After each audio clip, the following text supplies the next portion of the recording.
What if the thoughts you cultivate today are literally building the biological infrastructure that will determine your health, cognitive abilities, and emotional resilience for decades to come?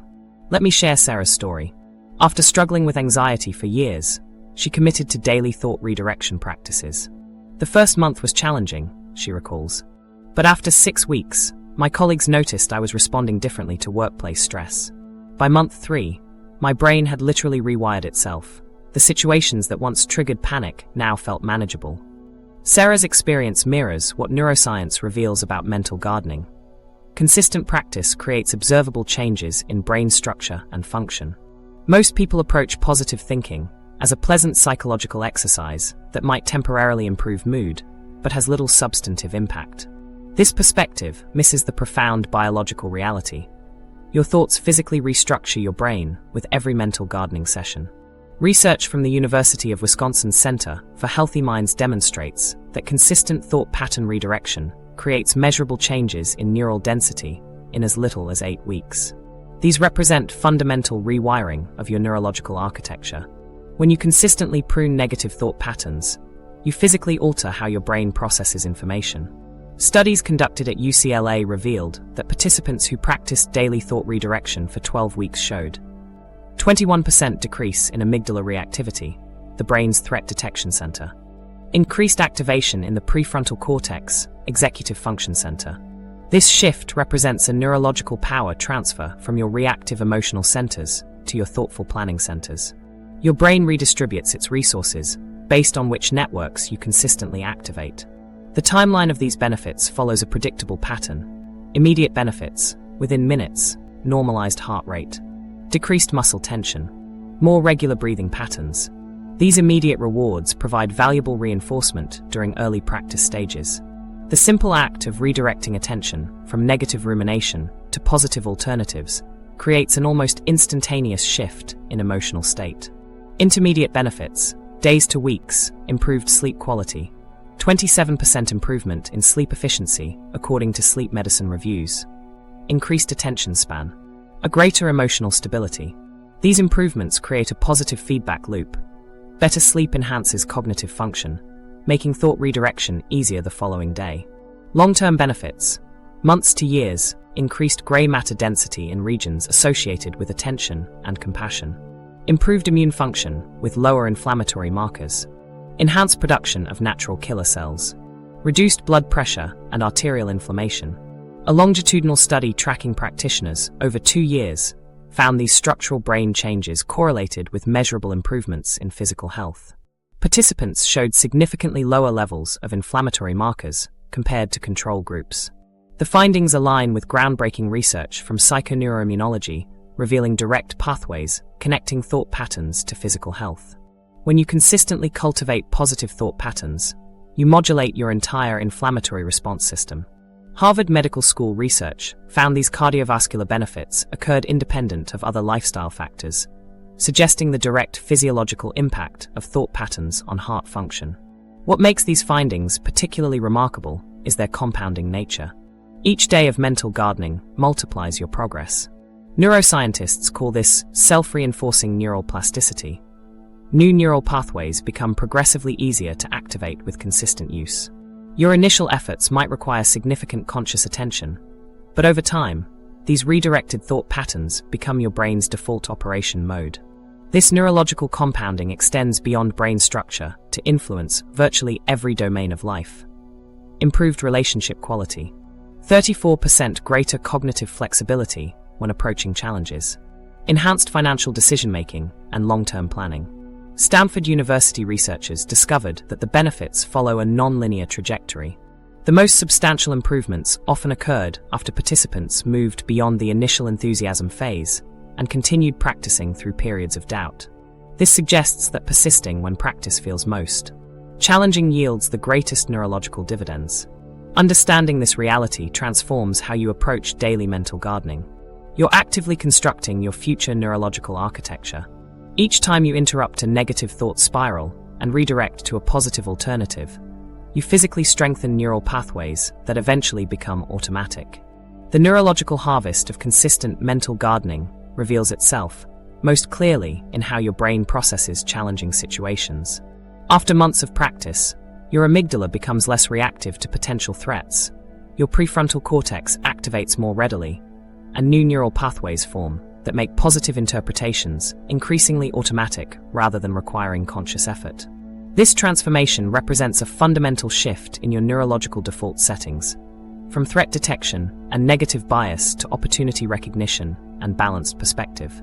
The long-term practitioner doesn't need to constantly monitor their thoughts because their brain has been physically restructured to naturally generate more constructive interpretations of experience.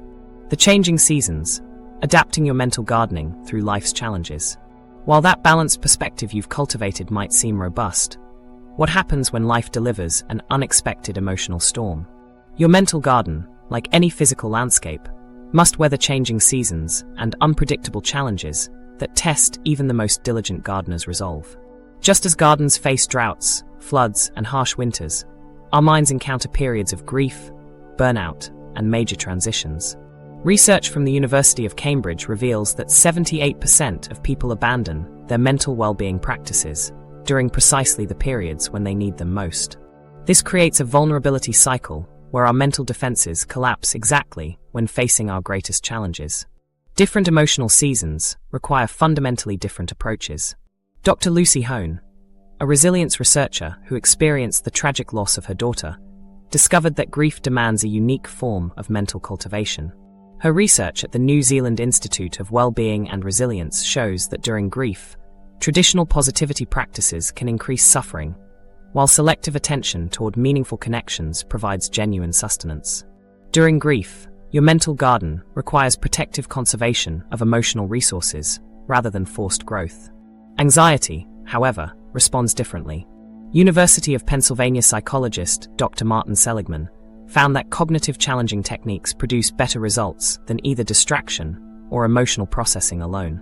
Meanwhile, burnout responds most effectively to what researchers at the Karolinska Institute call attentional restoration, deliberate exposure to environments requiring minimal directed attention while activating involuntary attention through natural settings. This variation explains why one-size-fits-all mental practices often fail during life transitions. A study in the Journal of Personality and Social Psychology tracked participants through major life changes and found that those who adapted their mental practices showed remarkable resilience, while those rigidly maintaining identical practices experienced significantly higher distress. Consider Maria, a therapist who thrived on daily meditation and journaling until her father's unexpected illness. When these practices suddenly felt overwhelming, she switched to brief breath awareness exercises during hospital visits and voice-recorded reflections during her commute.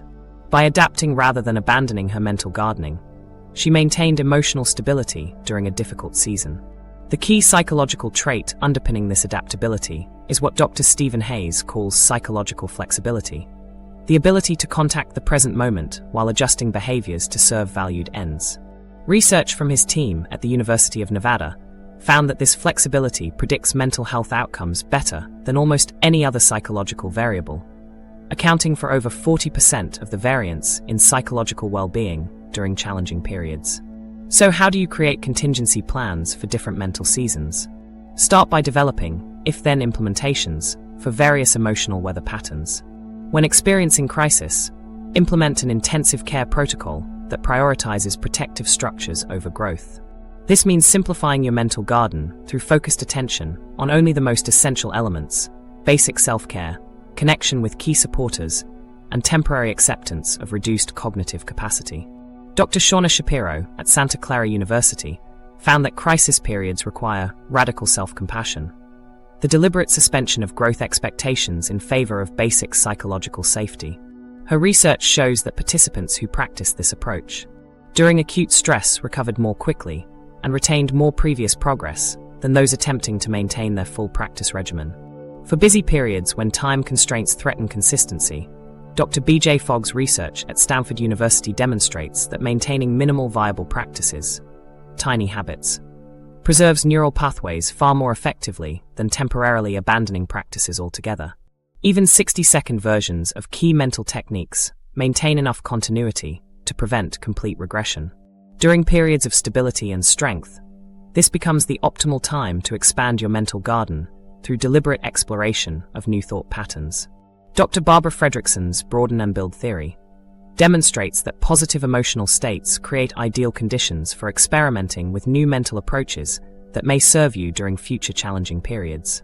The most resilient mental gardeners develop what University of Michigan researcher Dr. Jane Dutton calls psychological emergency kits, pre-prepared interventions for moments when rational thinking becomes compromised. These kits contain simple, accessible practices implementable even when cognitive resources are severely depleted. Healthcare workers who prepared such kits showed 43% greater emotional stability during crisis events compared to those formulating responses in the moment. These emergency techniques include Dr. Andrew Huberman's physiological size, specifically patterned double inhale breathing that rapidly deactivates stress responses at the autonomic level. This technique directly engages the vagus nerve, creating immediate downregulation of the sympathetic nervous system before cognitive interventions become possible. Protection of your mental garden during emotional storms also requires psychological pre-mortem planning, anticipating potential derailments before they occur. Dr. Gary Klein's research demonstrates that mentally rehearsing specific challenges creates neural preparedness that dramatically improves real-world implementation. This adaptation capacity transforms mental gardening from a temporary project into a sustainable lifetime practice. The Harvard study of adult development found that participants demonstrating this adaptability maintained stable psychological health despite facing similar challenges as peers who experienced significant deterioration during difficult periods. When you inevitably face setbacks, approach them with curiosity rather than judgment. Dr. Carol Dweck's work shows that viewing setbacks as informational feedback creates dramatically different neurological responses than seeing them as personal failures. Participants who responded to mental gardening setbacks with flexible adaptation showed 67% greater recovery rates and ultimately developed more sophisticated approaches. The most powerful approach combines self-distanced analysis, examining setbacks from a third-person perspective, with immediate recommitment to adjusted practices. This technique creates the optimal condition for extracting useful information from failures without becoming entangled in self-criticism. As we've journeyed together from the untamed wilderness of unchecked thoughts to a carefully tended mental landscape, I hope you've discovered something profound. This work never truly ends. The garden of your mind will continue to grow whether you participate or not. The difference lies in your conscious engagement. Through each phase of mental cultivation we've explored, you've reclaimed your power as the gardener of your consciousness. The seeds you plant today become the reality you inhabit tomorrow. Your thoughts shape your experience through intentional living. What will you cultivate